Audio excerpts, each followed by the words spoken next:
Shalom Jemaat GKKB Nangapino dimanapun Anda berada. Dalam menyongsong era normal baru dan dalam persiapan pembukaan kembali gereja kita, mari bersama kita menyimak protokol kesehatan ibadah demi kesehatan kita bersama. Usia jemaat yang diperkenankan untuk beribadah di gereja di masa pandemi ini adalah yang berusia di antara 15 tahun hingga 60 tahun. Jemaat diwajibkan menggunakan masker sejak sedari rumah, selama di gereja, hingga pulang kembali ke rumah. Jemaat dipersilakan mencuci tangan memakai sabun selama 20 detik. Hindari melakukan kontak fisik atau bersalaman dengan jemaat lain. Salam dapat dilakukan dengan cara mengatupkan kedua tangan di depan dada atau menyilangkan tangan kanan di depan dada. Jemaat akan diperiksa suhu tubuhnya. Untuk itu, dimohon pengertian jemaat agar yang sedang demam, flu, maupun batuk agar menahan diri untuk tidak beribadah dahulu di gereja. Satu bangku hanya boleh diisi 3 jemaat dengan jarak duduk minimal 1 meter. Khusus untuk jemaat yang tinggal dalam satu rumah, dipersilakan duduk bersama dalam satu bangku. Persembahan dapat dimasukkan ke dalam kotak yang tersedia di depan pintu masuk. Demikianlah protokol kesehatan sebelum kita memulai kembali beribadah di tempat ini. Kami berharap jemaat dapat memaklumi dan menaati protokol kesehatan ini. Dan marilah kita terus berharap dan berdoa supaya wabah ini cepat berakhir. Mari tetap menjaga physical distancing dan social distancing demi memutus mata rantai COVID-19 ini. Terima kasih atas perhatiannya. Tuhan Yesus memberkati kita semua. Shalom. Shalom, selamat hari Minggu dan selamat beribadah kembali sidang jemaat yang terkasih dalam Tuhan yang senantiasa mengikuti ibadah online Gereja Kristen Kalimantan Barat Nangapino. Kiranya Tuhan Yesus memberkati. Sidang jemaat, mari kita menyiapkan hati dan pikiran kita untuk masuk dalam hadirat Tuhan. Ibadah kita mulai dalam nama Allah Bapa, Allah Anak dan Allah Roh Kudus. Amin. Kita mau menyiapkan hati dan pikiran kita mau menyerahkan dalam tangan Tuhan, penyertaan Tuhan sepanjang ibadah pada hari ini dari permulaan sampai selesai. 1, 2, mulai.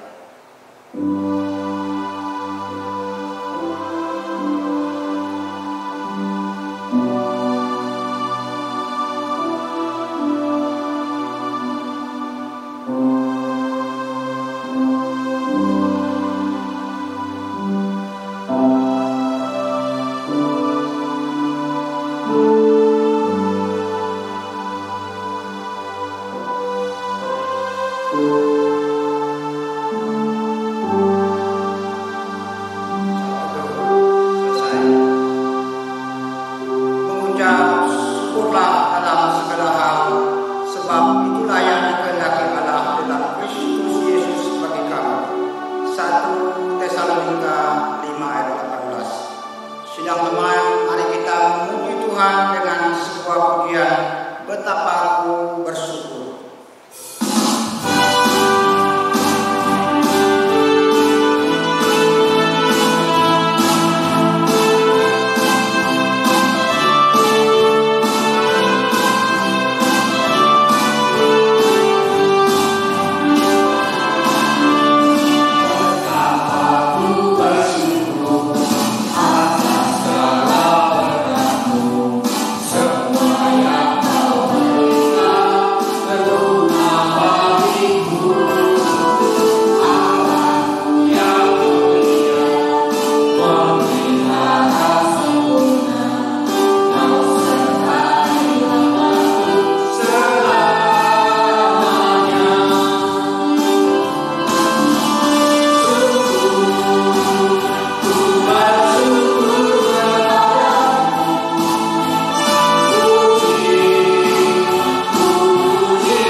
Bapak Ibu jemaat Tuhan yang terkasih, mari kita akan membuka ibadah kita hari ini. Kita berdoa, saya akan pimpin kita dalam doa. Segala pujian, hormat, syukur hanya bagi Tuhan. Kami bersyukur untuk lawatan Tuhan yang sempurna bagi kehidupan kami. Kami boleh dituntun untuk melewati sepanjang malam kami. Hingga saat ini ya Tuhan, kembali Allah berikan kami kesempatan untuk kami boleh masuk di dalam tahta Tuhan yang kudus. Sebelum kami masuk lebih jauh ya Bapa, biarlah Engkau sendiri akan menguduskan, menyucikan kami, sehingga kami layak untuk masuk dalam persekutuan dan ibadah ini ya Tuhan. Kami tahu ya Tuhan, ketika ibadah berlangsung, ada oknum-oknum yang tidak menyukainya, yaitu kuasa-kuasa kegelapan, penguasa-penguasa udara yang berusaha mengganggu ibadah kami, bahkan mempengaruhi kami, membuat kami kadang-kadang tidak konsentrasi dalam untuk memuji memuliakan Tuhan. Maka daripada itu kami mau sehati sepikir menolak segala kuasa itu di dalam nama Tuhan Yesus. Dan biarlah ya Tuhan, nama Tuhan boleh dipermuliakan dalam persekutuan ini. Kami semua dipagari oleh kuat kuasa-Mu. Kami juga tidak izinkan ya Tuhan sakit penyakit yang sedang melanda hari-hari ini ada di antara kami. Maka itu ya Tuhan, Engkau yang akan memagari kami dengan kuat kuasa-Mu, melindungi kami, sehingga ibadah kami hari ini sungguh-sungguh mendatangkan damai dan sejahtera bagi setiap pribadi. Kami mau buka ibadah kami hari ini ya Tuhan, dan kami tabiskan dalam nama Allah Bapa, Putra, dan Roh Kudus. Amin. Jemaat masih dalam posisi berdiri bersama orang-orang percaya di seluruh dunia. Mari kita mengikrarkan pengakuan Imam Rasuli. Pengakuan Imam Rasuli. Aku percaya kepada Allah, Bapa yang Maha Kuasa, Khalik langit dan bumi, dan kepada Yesus Kristus, anaknya yang tunggal Tuhan kita, yang dikandung dari Roh Kudus, lahir dari anak darah Maria, yang menderita sengsara di bawah pemerintahan Pontius Pilatus, disalibkan, mati dan dikuburkan, turun dalam kerajaan maut, pada hari yang ketiga bangkit pula di antara orang mati, naik ke surga, duduk di sebelah kanan Allah, Bapa yang Maha Kuasa, dan dari sana Ia akan datang untuk menghakimi orang yang hidup dan yang mati. Aku percaya kepada Roh Kudus, gereja yang kudus dan am, persekutuan orang kudus, pengampunan dosa, kebangkitan tubuh, dan hidup yang kekal. Amin.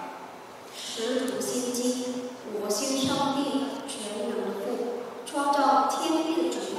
我信我主耶稣基督，上帝的独生子，因圣灵感孕，由童贞女玛利亚所生，在本丁比拉多所生生的，被钉于十字架，受死，埋葬，将在阴间，第三天从圣中复活升天，坐在主上帝的右边，将来并从那里降临审判活死人。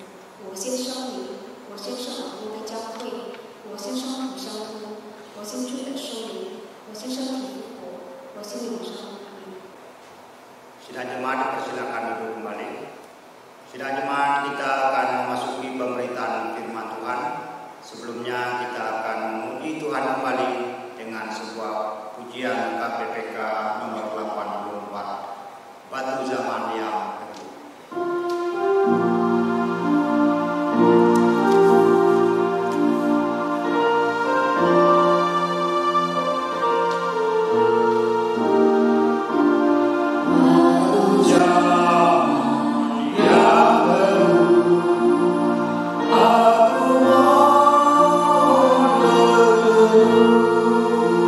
Sucikanlah hatiku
Shalom Bapak Ibu yang terkasih dalam Tuhan.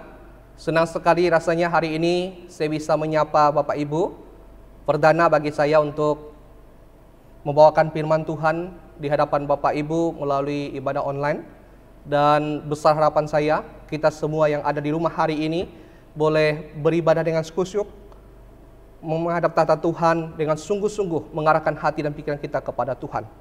Mari kita akan merenungkan bersama kebenaran firman Tuhan.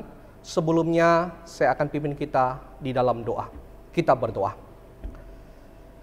Bapa di surga, biarlah hikmat marifat Allah yang melampaui segala akal, yang akan memenuhi hati dan pikiran kami, yang akan menerjemahkan ke dalam pengertian dan pemahaman kami, sehingga firman Tuhan yang akan ditaburkan hari ini boleh berbicara lantang kepada kami semua. Setiap pribadi yang ada di rumah hari ini ya Tuhan, mereka boleh dikuatkan oleh kebenaran firman Tuhan. Mereka semakin menghadapi hari-hari ini dengan kepastian iman. Mereka sungguh berpegang kepadamu. Dan kami rindu ya Tuhan, Engkau mengurapi hamba-Mu yang terbatas ini. Sembunyikan hamba di belakang salib Kristus. Jangan biarkan hamba mencuri kemuliaan Tuhan, melainkan biarlah kuasa Tuhan dinyatakan dalam firman Tuhan ini. Bersabdalah kepada kami, karena saat ini ya Tuhan, kami telah siap untuk mendengarkan-Mu. Dalam nama Tuhan Yesus, kami sudah berdoa dan bersyukur. Amin. Bapak Ibu jemaat Tuhan yang terkasih, hari-hari ini manusia kebanyakan sedang mengalami sebuah kegoncangan yang hebat. Dan ada banyak pribadi yang tidak sanggup untuk menghadapi kegoncangan itu. Dimulai dengan kegoncangan ekonomi. Banyak orang di luar sana, di belahan dunia manapun hari-hari ini, sedang mengalami sebuah kerugian yang besar. Bisnis yang terganggu. Banyak orang-orang kaya kalau Bapak Ibu melihat sedang bangkrut di luar sana. Itu disebabkan oleh apa? Oleh pandemi COVID-19 yang sedang melanda seluruh dunia. Kemudian ada goncangan di lingkungan keluarga. Apabila Bapak Ibu jemaat sekalian melihat berita, hampir 70% tindakan kriminal dimulai dari permasalahan keluarga. Anak yang durhaka kepada orang tua. Ada istilah yang lagi booming nih hari-hari ini, pelakor, pebinor yang sedang mewabah. Itu permasalahan dalam lingkungan keluarga. Kemudian juga pembunuhan didasari oleh landasan sakit hati di dalam lingkungan keluarga. Baru-baru hari-hari ini Bapak Ibu kalau melihat berita di televisi ya, ada seorang anak yang tega untuk melaporkan orang tuanya dalam tindakan pidana kriminal. Itu karena apa? Karena hal yang berkenaan dengan permasalahan-permasalahan keluarga. Kemudian ada goncangan di dunia pekerjaan. Banyak orang dikena PHK hari-hari ini. Banyak orang tidak bisa mendapatkan nafkah secara maksimal karena situasi yang sedang menyerang hari-hari ini Bapak Ibu yang terkasih dalam Tuhan. Kemudian ada goncangan dalam hal kesehatan. Sakit yang beragam. Mulai dari sakit yang ringan, demam, sampai kepada yang parah sekalipun. Ada banyak orang mengalami sakit lain sebagainya hari-hari ini. Pertanyaannya bagi kita, selaku orang Kristen, selaku anak-anak Tuhan, mampukah kita menghadapi goncangan-goncangan ini? Alkitab dengan jelas berbicara bahwa manusia akan gagal menghadapi itu semua. Kita tidak akan sanggup bertahan apabila kita pakai kekuatan diri. Garis bawahi kalimat ini. Alkitab dengan jelas berbicara bahwa manusia akan gagal menghadapi semua goncangan ini. Manusia tidak akan sanggup bertahan apabila manusia menghadapinya dengan memakai kekuatan diri. Bukan hanya kehidupan di masyarakat sekuler yang sedang mengalami goncangan. Bukan hanya orang di luar sana, di luar kekristenan. Di lingkungan kerohanian juga banyak sekali menghadapi kegoncangan yang hebat hari-hari ini. Beberapa waktu lalu Bapak Ibu yang terkasih dalam Tuhan, saya mendengar sebuah kesaksian dari seorang teman bercerita tentang ada banyak jemaatnya yang biasa begitu rajin, tekun untuk berbicara tentang kebenaran firman Tuhan. Mereka begitu antusias bicara soal renungan lain sebagainya. Mereka pun menjadi orang-orang yang rajin untuk menopang di dalam pelayanan. Tetapi dalam kondisi kegoncangan ini, banyak dari mereka yang mengalami pergumulan berat sampai titik di mana mereka tergoncang. Mereka mulai mengurangi intensitas rohani mereka. Mereka mulai patah arang dalam berkata-kata. Mereka mulai tidak lagi begitu tekun dan rajin untuk ambil bagian menopang pelayanan. Banyak orang mulai tawar hati menjalankan kasihnya kepada sesama. Permusuhan dan percekcokan banyak sekali terjadi hari-hari ini. Semua terguncang dan nyaris runtuh. Maka kalau terus seperti itu, manusia akan gagal menang menghadapi segala goncangan yang ada. Jemaat yang terkasih dalam Tuhan, bercermin dari fakta yang terjadi di sekitar kita hari-hari ini. Kebenaran firman Tuhan yang akan kita renungkan hari ini akan membawa kita menemukan setidaknya ada 3 kebenaran sebagai kunci untuk kita bisa menang menghadapi segala kegoncangan yang terjadi di sekitar kita hari-hari ini. Setidaknya ada 3 kebenaran sebagai kunci kemenangan. Kebenaran yang pertama sebagai kunci untuk kita atau orang Kristen atau jemaat Tuhan untuk bisa menang menghadapi segala kegoncangan ini, yaitu terdapat di dalam Ulangan pasal 32 ayat 11 sampai dengan yang ke-12. Saya akan bacakan buat kita. Ulangan 32 ayat 11 sampai dengan 12. Laksana Raja Wali menggoncang bangkitkan isi sarangnya, melayang-layang di atas anak-anaknya, mengembangkan sayapnya, menampung seekor dan mendukungnya di atas kepaknya. Demikian Tuhan sendiri menuntun dia dan tidak ada Allah asing menyertai dia. Bapak Ibu yang terkasih dalam Tuhan, kebenaran ini membawa kita untuk melihat bersama bahwa kehidupan kekristenan tidak bisa lepas dari yang namanya penyertaan dan penjagaan Allah. Fakta bahwa ketika orang Kristen memegang kebenaran ini, maka orang Kristen akan mendapatkan kekuatan untuk menghadapi kegoncangan, dan pastinya dia akan menang menghadapi goncangan itu. Sama seperti Raja Wali yang menggoncangkan sarang anaknya. Dengan tujuan apa, Bapak Ibu yang terkasih dalam Tuhan? Ia mau agar anaknya belajar. Ia tuntun anaknya melayang ke udara. Ditempatkan di kepalanya, kemudian ia melepaskannya. Itu cara induk Raja Wali untuk melatih agar anaknya kuat melewati badai, melewati angin ketika dia nanti belajar untuk mandiri terbang dan sebagainya. Kehidupan kekristenan yang murni dan sungguh adalah kehidupan yang mengalami goncangan.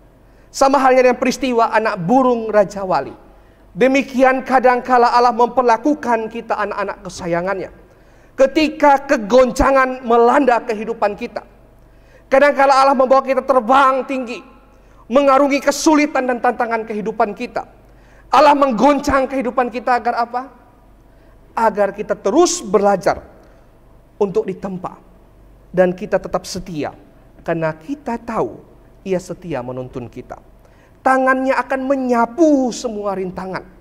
Ketika kita menghadapi masa goncangan, ingatlah, Tuhan kita menuntun kita. Seperti pujian yang mengatakan, Tuhan menuntunku. Ia Allah yang memperhatikan kita. Ia tidak akan membiarkan kita. Kita mesti percaya, Ia selaku induk Raja Wali yang menuntun dan mengiring kita. Dan akhirnya orang yang percaya dan memegang kebenaran ini pasti akan menang menghadapi goncangan kehidupan.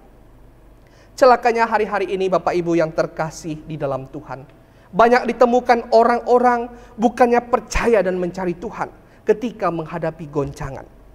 Kebanyakan malah sibuk mencari pertolongan yang lain. Pergi ke perdukunan, pergi ke orang-orang pintar, menggunakan kekuatan diri sendiri, merasa diri mampu, merasa diri punya kekayaan yang besar, tidak bergantung sepenuhnya kepada Tuhan, mengabaikan apa yang harus dia kerjakan di hadapan Tuhan. Pertanyaannya, sampai kapankah manusia akan mampu bertahan tanpa pertolongan Tuhan? Apa yang seperti kata Lukas pasal 21 ayat 26 berkata, orang akan mati ketakutan karena kecemasan berhubungan dengan segala yang menimpa bumi ini, sebab kuasa langit akan goncang. Banyak orang hari-hari ini Bapak Ibu bergumul dengan permasalahan kehidupan. Permasalahan itu menghimpit hati dan pikirannya, membuat ia tawar hati. Pergumulannya begitu berat ia rasakan, tetapi celakanya tidak mencari Tuhan. Maka apa yang terjadi? Seperti Lukas 21 ayat 26 mengatakan, mereka mati bukan karena persoalan, tetapi mati karena ketakutannya. Alih-alih bersandar kepada Tuhan, banyak orang yang akhirnya lari daripada Tuhan. Mengapa ini bisa terjadi? Karena mereka tidak tahu kebenaran ini Bapak Ibu. Ingat, pertolongan dan solusi di luar Tuhan tidak akan sanggup menjawab persoalan kita. Karena beratnya goncangan ini, maka daripada itu kita harus melakukan, yaitu yang harus kita perbuat, yaitu mengikuti tuntunan Allah. Kalau kita menjalaninya, menghadapi segala kegoncangan yang terjadi hari-hari ini, ingatlah, Tuhan Allah kita adalah Allah yang peduli dan menjaga kita. Tidak akan dibiarkannya kita berjalan sendiri menghadapi semuanya itu. Kalau ia beserta dengan kita, siapakah yang akan mampu menggoncangkan kita? Kegoncangan hebat seperti apapun melanda kehidupan kita, jikalau kekuatan itu datang daripada Tuhan, pasti orang percaya akan sanggup untuk menghadapi goncangan tersebut. Ini yang pertama Bapak Ibu yang terkasih dalam Tuhan. Dalam Ibrani pasal 12 ayat 26 sampai dengan 28, ini akan menjadi dasar pegangan kita hari ini. Saya akan bacakan buat kita. Waktu itu suaranya menggoncangkan bumi, tetapi sekarang ia memberikan janji, satu kali lagi aku akan menggoncangkan bumi. Bukan hanya bumi saja, melainkan langit. Ungkapan satu kali lagi menunjuk kepada perubahan pada apa yang akan digoncangkan, karena ia dijadikan supaya tinggal tetap apa yang tidak tergoncangkan. Jadi, karena kita menerima kerajaan yang tidak tergoncangkan, marilah kita mengucap syukur dan beribadah kepada Allah menurut cara yang berkenan kepadanya dengan hormat dan takut. Dilanjutkan dengan pasal 13 ayat pertama, peliharalah kasih persaudaraan. Bapak Ibu yang terkasih dalam Tuhan, kalau yang pertama tadi kita telah melihat kebenaran sebagai kunci kemenangan kita menghadapi setiap goncangan kehidupan, yaitu kita harus berpegang teguh bahwa Allah kita adalah Allah yang peduli dan menjagai kita. Ia Allah yang tidak membiarkan kita. Maka kebenaran yang kedua, agar kita bisa menang menghadapi goncangan kehidupan, yaitu jangan dengar yang lain Bapak Ibu. Dengar dan lihat apa yang Tuhan janjikan dalam firman-Nya. Ini yang kedua. Kecenderungan yang terjadi di zaman yang begitu modern ini, media informasi terbuka begitu luas. Dunia ada di dalam genggaman kita. Tetapi celakanya Bapak Ibu yang terkasih dalam Tuhan, banyak orang termasuk orang Kristen tidak mempunyai filter yang memadai untuk dapat mencerna setiap informasi sampai akhirnya memikirkan perkara-perkara yang menyusahkan. TV ketika memberitakan berita kriminal, apa yang kita pikirkan? Kita terikut ambil bagian memikirkan apa yang diberitakan tersebut. Kita mulai terpengaruh. Ada yang sampai ketakutan ketika melihat informasi. Maka daripada itu, agar kita bisa menghadapi goncangan-goncangan yang terjadi, agar kita bisa berjalan menghadapi semua hal yang ada secara realita di hadapan kita. Tidak bisa tidak, Bapak Ibu yang terkasih dalam Tuhan. Kita berusaha untuk mengabaikan apa yang dunia katakan. Dan mulai memfilter segala hal tentang hal-hal dunia. Memasukkan perkara-perkara surgawi dalam pikiran dan hati kita. Kita mulai memikirkan perkara-perkara surgawi. Kita mendengar apa yang ingin firman Tuhan sampaikan bagi kita. Realita dunia memang hari-hari ini begitu menakutkan. Tetapi janji firman Tuhan tetap menguatkan kita dengan janji yang kekal. Masa depan yang penuh dengan pengharapan. Ini bagian lain dari firman Tuhan. Ini janji yang disampaikan oleh firman Tuhan. Hidup kita ditentukan oleh firman Tuhan. Ketika firman Tuhan tidak menjadi pegangan kita, maka disitulah letak awal kita mudah goyah dan pada akhirnya kita akan hancur. Apa maksud dari penulis Ibrani mengatakan beribadahlah? Dilanjutkan dengan kata takut dan gentar. Penulis sebenarnya ingin mengingatkan kita untuk menjadikan ibadah dan firman menjadi pegangan kita. Disitulah letak sebenarnya kekuatan orang-orang yang percaya. Kalau Allah sedang membuka pintu bagi kita, tidak ada satupun yang akan dapat menutupnya. Orang zaman modern ini, Bapak Ibu yang terkasih dalam Tuhan, dan saya yakin pasti tidak ada di antara kita. Banyak di luar sana, tetapi iman saya mengatakan kita semua tidak dalam barisan itu. Orang zaman modern ini, Bapak Ibu terkasih dalam Tuhan, banyak sekali yang meninggalkan ibadah dan firman. Banyak orang dengan cara yang tidak hormat, tidak takut menjalankan ibadahnya kepada Tuhan. Takut kepada yang tidak harus ditakutkan.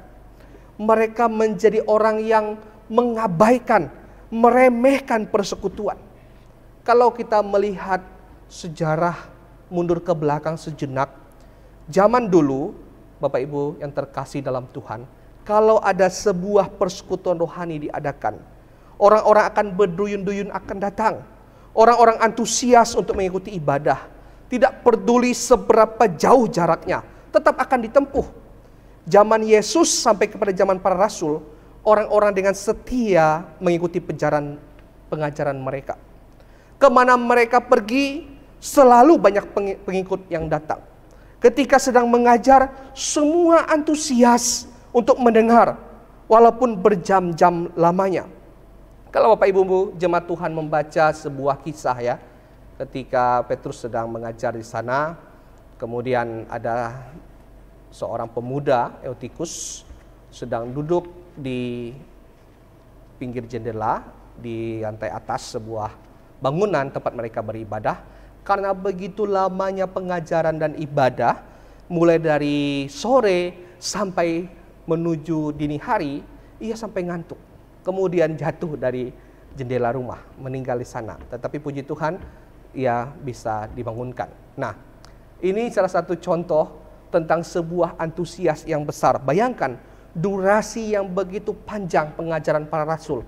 Tetapi ada banyak orang yang berduyun-duyun mau setia mendengarkan. Ini kobaran semangat yang luar biasa. Dan ini sebuah keinginan yang besar dari beberapa pribadi yang setia kepada Tuhan untuk mengikuti ibadah. Namun Bapak Ibu yang terkasih dalam Tuhan, kecenderungan hati yang seperti ini sudah begitu menipis. Itu jugalah yang dialami oleh penulis Ibrani pada pembacaan kita hari ini. Orang-orang sudah tidak begitu luar biasa antusias. Maka daripada itu penulis mengatakan, beribadahlah dengan takut dan hormat akan Allah. Saya teringat tahun 2000-an Bapak Ibu yang terkasih dalam Tuhan, setelah krisis moneter melanda Indonesia, kemudian dolar melambung tinggi, harga komoditi begitu melonjak naik. Tahun itu juga pernah terjadi sebuah kebangunan rohani besar-besaran. Gerakan penginjilan menjamur di mana-mana. Banyak orang begitu merindukan Tuhan dalam ibadah. Akhirnya terciptalah banyak sekali gereja di mana-mana. Penginjilan begitu luar biasa berkobar. Orang begitu rindu untuk datang memuji Tuhan. Setiap kali ada persekutuan, orang begitu giat, orang begitu rajin untuk mendengarkannya. Tetapi Bapak Ibu yang terkasih dalam Tuhan, di zaman yang semakin maju ini, teknologi yang begitu berkembang sangat miris. Banyak orang yang tidak begitu antusias lagi untuk mencari Tuhan dalam ibadah. Banyak orang yang hanya asal-asalan saja mengikuti ibadah. Maka tidak heran ketika mengalami sedikit goncangan saja, banyak orang-orang yang meninggalkan imannya. Banyak orang-orang berputus asa dan akhirnya mengakhiri kehidupannya. Itu semua karena apa? Karena mereka tidak mendengar apa yang firman Tuhan katakan. Karena mereka tidak melihat, tidak mau ikut ambil bagian untuk membayar harga bagi Kristus. Mereka tidak tekun dalam beribadah kepada Tuhan. Saya tidak sedang ingin menghakimi Bapak Ibu terkasih dalam Tuhan. Kita sedang bicara sebuah realita kehidupan kekristenan masa kini. Maka tidak bisa tidak. Agar kita mampu bertahan di masa kegoncangan ini, kita harus kembali berpegang dan hanya mendengar apa yang Tuhan katakan. Landaskan kehidupan kita di dalam kebenaran firman Tuhan. Maka untuk itu, mari saya mengajak jemaat sekalian untuk tekun dalam merenungkan kebenaran firman Tuhan. Telaah, dan di sana kita akan menemukan solusi demi solusi serta kekuatan yang datang daripada Allah untuk menjadi pegangan bagi kita menghadapi kegoncangan kehidupan hari-hari ini. Tekunlah beribadah kepada Tuhan dengan hormat dan penuh dengan kekudusan. Landaskan kehidupan kita di atas landasan takut akan Tuhan. Maka di sana tersedia jalan untuk setiap kesusahan kita. Bapak Ibu yang terkasih dalam Tuhan, kalau yang pertama tadi, kebenaran sebagai kunci untuk kita bisa menang menghadapi kegoncangan yang melanda kehidupan kita hari-hari ini. Yang pertama tadi, kebenarannya adalah bahwa Allah kita adalah Allah yang peduli dan menjaga kita. Kebenaran yang kedua, bahwa jangan dengar yang lain. Sandarkan hati dan pikiranmu, buka telingamu hanya kepada perkataan Tuhan. Dengan tekun beribadah kepadanya. Kemudian kebenaran yang ketiga, yang terakhir, yang menjadi kunci untuk kita bisa menang menghadapi kegoncangan yang sedang melanda kehidupan hari-hari ini, yaitu terdapat di dalam pembacaan kita Ibrani pasal 13 ayatnya yang pertama tadi. Dikatakan di sana, peliharalah kasih persaudaraan. Jemaat yang terkasih di dalam Tuhan, akhir-akhir ini kita sering melihat ada banyak rumah tangga yang awalnya penuh cinta kasih, hubungan persaudaraan yang kuat, ternyata bisa hancur. Di sekitar kita banyak terjadi hal-hal di luar nalar, persoalan moral terjadi di mana-mana hari-hari ini. Akhirnya membuahkan dosa dan permusuhan begitu kental terasa di lingkungan di luar kita. Ini kondisi real Bapak Ibu, nyata yang sedang terjadi di sekitar kita. Banyak permusuhan yang terjadi hanya karena hal-hal sepele. Gesekan muncul hanya karena salah ujar dan lain sebagainya. Maka untuk menghadapi goncangan-goncangan ini sebuah goncangan juga.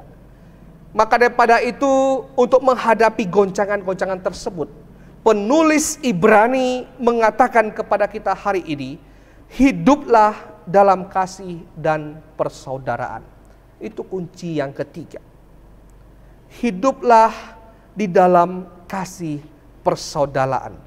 Ini yang bisa menjaga kita untuk bisa bertahan menghadapi goncangan yang ada. Walaupun ikatan persaudaraan, keluarga tergoncangkan hanya karena percekcokan atau permasalahan warisan atau permusuhan-permusuhan yang lain yang mungkin saja bisa membuat gesekan-gesekan tajam antar keluarga.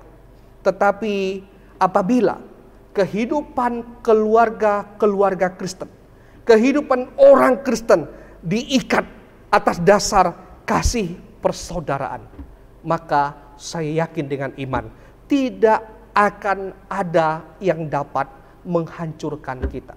Goncangan apapun yang melanda kehidupan kita hari ini, ketika hubungan itu diikat atas dasar kasih persaudaraan, maka goncangan-goncangan hanya akan menjadi sarana pendidik untuk kita terus mengasihi sesama kita. Ketika orang pribadi, satu pribadi tidak lagi memiliki hidup dan tidak lagi menghidupi kehidupan yang penuh dengan kasih persaudaraan, maka apa yang terjadi? Goncangan sedikit, hubungan bisa hancur, persaudaraan bisa hancur. Maka daripada itu Bapak Ibu, tidak akan ada yang dapat menghancurkan kehidupan kekristenan. Ini kata firman Tuhan. Kasih Allah yang begitu besar tidak akan dapat memisahkan apapun, tidak akan ada yang dapat memisahkan kita dari kasih Tuhan. Sakitkah, kelaparankah, penganiayaankah, dan lain sebagainya. Demikian juga dengan kehidupan penuh kasih. Apapun goncangan yang dialami, ketika kasih persaudaraan menjadi pengikat yang mempersatukan, goncangan itu tidak akan mampu menghancurkan hubungan kita. Ketika kasih persaudaraan terjalin dengan kuat, tidak akan ada sesuatu apapun yang mampu untuk menggoncangkannya. Kasih persaudaraanlah yang akan mengikat perbedaan-perbedaan antara setiap pribadi. Kasih persaudaraanlah yang akan memperbaiki setiap hubungan-hubungan yang mungkin mulai runtuh. Kasih persaudaraanlah yang akan membuat kekristenan menjadi gerakan kekuatan yang ada di dalamnya Allah sebagai pengikat. Pertanyaannya bagi kita Bapak Ibu yang terkasih dalam Tuhan, apa itu kasih persaudaraan? Apa itu kasih persaudaraan? Mungkin secara pemikiran, bagaimana mungkin perbedaan bisa disatukan oleh kasih persaudaraan? Maka daripada itu kita perlu pahami dulu, apa itu kasih persaudaraan? Kasih persaudaraan bukan hanya sekedar kiasan kata. Kasih persaudaraan melainkan sebuah tindakan yang di dalamnya ada kasih, dipersatukan dalam persaudaraan Kristen. Dimulai dari mana? Dipersatukan dalam persaudaraan Kristen, diikat di dalam Yesus Kristus. Kristus sebagai pengikat kasih itu. Maka daripada itu kita bisa menemukan bagaimana cara hidup jemaat mula-mula. Dalam Kisah Para Rasul pasal 2 ayat 41 sampai 47. Di sana jelas dikatakan ketika jemaat mula-mula hidup bersama, mereka mengikat hubungan mereka atas dasar kasih persaudaraan. Mereka menjadi orang-orang yang saling menopang, saling peduli, saling merasa apa yang jadi kesusahan pribadi lain merupakan kesusahannya juga. Bahkan ada banyak daripada mereka yang rela menjual apa yang menjadi kepunyaannya dan membagikan kepada saudara-saudara seimannya. Mereka menjadi peduli akan kesusahan orang-orang di sekitarnya. Dan cara hidup inilah yang harusnya ada di dalam kehidupan orang Kristen.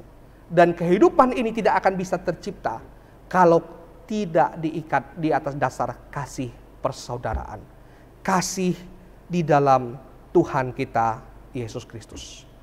Bapak Ibu jemaat Tuhan yang terkasih, ketika keluarga, ketika sesama jemaat, ketika lingkungan masyarakat, ketika persahabatan, ketika hubungan apapun itu telah didasari dan dilandasi atas dasar persaudaraan, maka percaya saja, goncangan apapun yang melanda tidak akan dapat menghancurkan hubungan tersebut.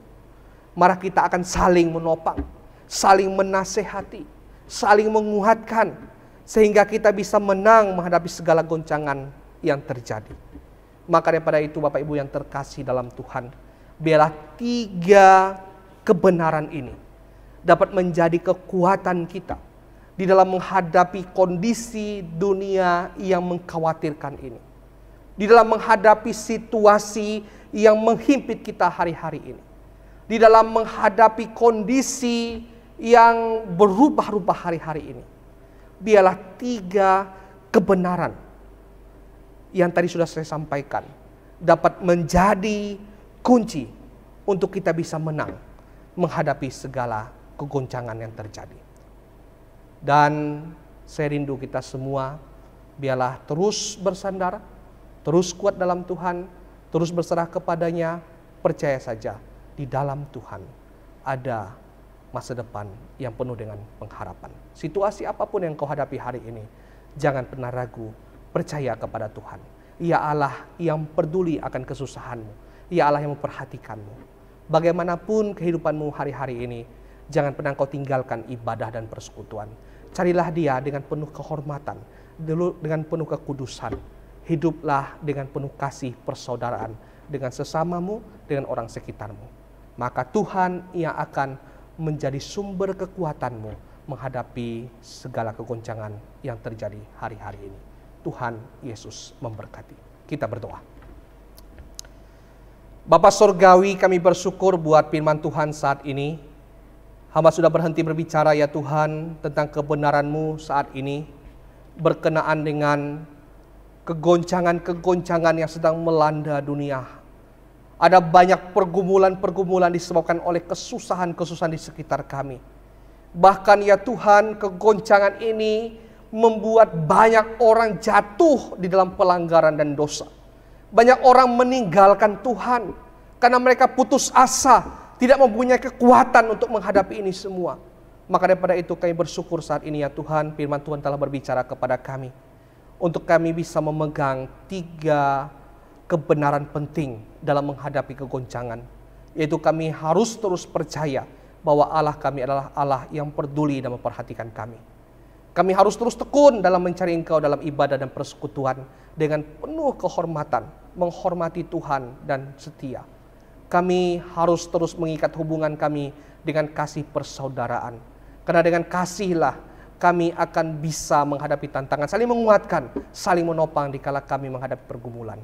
Kami bersyukur ya Tuhan, hamba telah berhenti berbicara. Biarlah Roh Kudus Tuhan yang akan terus berbicara dalam hati kami masing-masing, menerjemahkan ke dalam pengertian dan pemahaman kami apapun firman Tuhan ini. Sehingga setiap jemaat yang menyaksikan, mereka boleh dikuatkan oleh Tuhan, mereka boleh mendapatkan kekuatan baru untuk mereka boleh menghadapi kegoncangan-kegoncangan di tengah-tengah kehidupan mereka hari-hari ini. Kami bersyukur untuk kasih setia Tuhan, kami pertaruhkan kehidupan kami di dalam nama Tuhan Yesus. Kami sudah berdoa dan bersyukur. Amin. Kiranya firman Tuhan pada hari ini boleh menguatkan kita dan boleh menjadi berkat kita semua. Sebagai ucapan syukur kita atas kebaikan Tuhan dalam kehidupan kita, mari kita mengembalikan sebagian daripada berkat kita dengan menjalankan persembahan. Dengan diiringi pujian tiap langkah.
dipakai untuk pekerjaan kerajaan di tempat ini.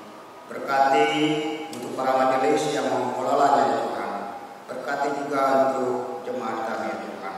Kami mau serahkan tangan-Mu dalam pemeliharaan tangan-Mu untuk seluruh jemaat GKKB ya Tuhan. Kiranya Engkau yang senantiasa memberkati. Hanya dalam nama Tuhan Yesus kami sudah berdoa dan bersyukur. Amin. Sidang jemaat dipersilakan duduk kembali. Selanjutnya kita akan mendengarkan warta gereja yang akan disampaikan oleh Evangelis Anilania. Saya persilakan. Bapak Ibu yang terkasih, pada saat ini saya akan melaporkan beberapa warta gereja. Yang pertama, kita bersyukur kepada Tuhan atas kedatangan Pendeta Chang Sepin beserta keluarga yang minggu lalu kita sudah lakukan penerimaan jabatan, baik itu jabatan gembala sidang maupun ketua majelis. Dan kita bersyukur untuk hal itu, dan kita juga bersyukur untuk kedatangan satu evangelis Nera Riamdo. Kiranya mari kita doakan bersama-sama, kiranya hamba-hamba Tuhan yang berada di Nangapino boleh melayani bersama-sama semua karena kebaikan Tuhan. Yang berikutnya, jemaat yang terkasih, untuk memasukkan baik itu persembahan via bank dan via amplop ada sebesar Rp1.130.000. Untuk persembahan ibadah doa ada Rp270.000. Dan khusus untuk pembangunan pastori yang sedang dikerjakan ada dari Pang Janvi sebesar Rp500.000 dan dari Vivi Rp200.000. Dan untuk pembangunan pastori sendiri sekarang masih terus dikerjakan. Mari kita terus berdoa supaya bisa diselesaikan dengan tepat waktu. Kas gereja saldo per 1 Juni 2020 ada sebesar Rp73.047.145. Untuk penerimaan Juni 2020 sebesar Rp27.354.502. Jadi kalau ditotalkan ada Rp101.101.647. Untuk pengeluaran sendiri di bulan Juni ada sebesar Rp21.408.500. Jadi kalau saldo per 1 Juli 2020, kas gereja sebesar Rp79.693.147. Yang berikutnya adalah kas sosial.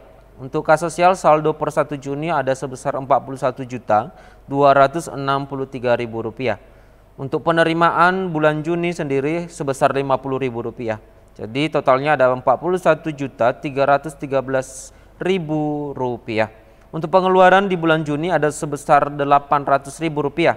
Jadi saldo per 1 Juli 2020 untuk kas sosial ada Rp40.513.000. Untuk janji iman untuk saldo per 1 Juli 2020 ada Rp113.124.117. Demikian laporan untuk keuangan kita. Jemaat yang terkasih, untuk ibadah kita minggu depan kita sudah bisa ibadah di gereja, hanya tetap menjaga social distancing dan physical distancing, dan kita harus menaati segala protokol yang dianjurkan oleh pemerintah. Jadi kita sudah boleh ibadah di gereja, dan ibadah online tetap kita tayangkan bagi jemaat yang tidak bisa hadir ke gereja. Terima kasih, Tuhan Yesus memberkati. Baik, Bapak Ibu sekalian, kita akan mengakhiri ibadah kita pada saat ini, dan saya mengundang kita semua untuk bangkit berdiri. Kita nyanyikan pujian doksologi.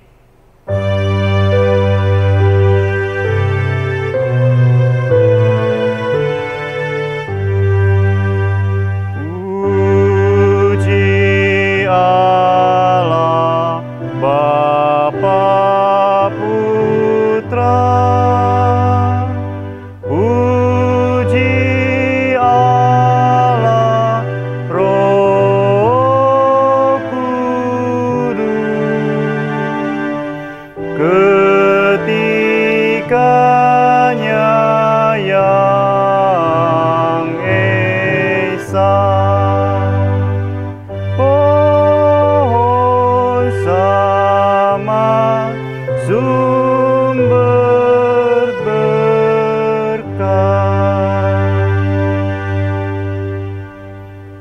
Sidang jemaat yang dikasihi Tuhan, arahkan hatimu kepada Tuhan dan terimalah berkat dari Tuhan kita Yesus Kristus.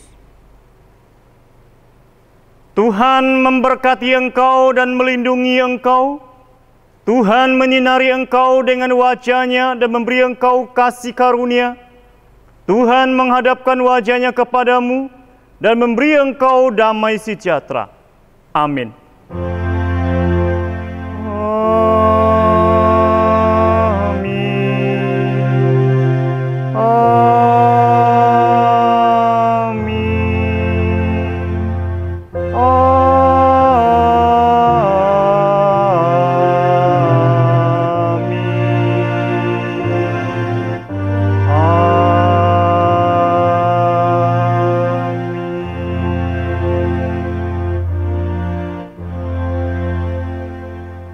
Silakan duduk, kita mengambil saat teduh.